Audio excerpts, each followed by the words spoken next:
ছুটির দিনে ইউজুয়ালি রবিবার দিনই আমাদের বাড়িতে ঘি হয়। একটা দিনই সময় পাই ঘি করা। সকাল সকাল উঠে আজকে আমি ঘি বসিয়েছি, ঘি জাল হচ্ছে। আর এইদিকে একটু ইউর জন্য পায়েস হচ্ছে। পাবেল বললো আজকে একটু ওকে পায়েস করে দাও, তাই হচ্ছে। ইনি ঘুমাচ্ছিলেন, 5 মিনিটও হয়নি ঘুম থেকে উঠেছেন। উঠেই বলছেন মাম্মা কোলে নিয়ে এসেছি রান্নাঘরে, এখন বা হাতে পায়েস আর ডান হাতে ঘি নাড়িয়ে জাল দেওয়া হচ্ছে। আজকে সানডে, আজকে স্কুল নেই। আর এটা হচ্ছে মাম্মার টপ দিয়ে লুঙ্গি পরা হয়েছে।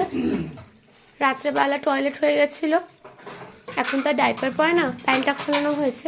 ঘুম থেকে জাস্ট উঠেই বিছানা থেকে চলে এসছে। হ্যাঁ, কেন স্কুলটা থাকলে ভালো হতো? তুমি বলো স্কুল মানে কি?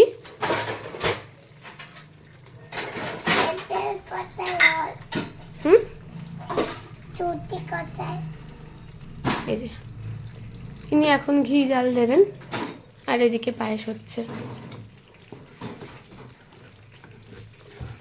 এইরকম উড়ে ঠাকুর কজন দেখতে পাওয়া যায়? ডান হাত বা হাত দুটোই চলছে।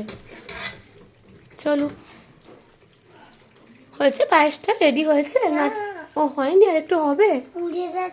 পুড়ে যাচ্ছে? না না, পড়ে যায়নি, ওই যে ফুটছে, পুড়ে যায়নি। আর ঘি, ঘিটা কি হচ্ছে? রান্না হচ্ছে, ঠিক আছে রান্না করো তাহলে। তাহলে তুমি আলটিমেটলি কুক হচ্ছে, তাই তো? কি সুন্দর ঘি জাল হচ্ছে।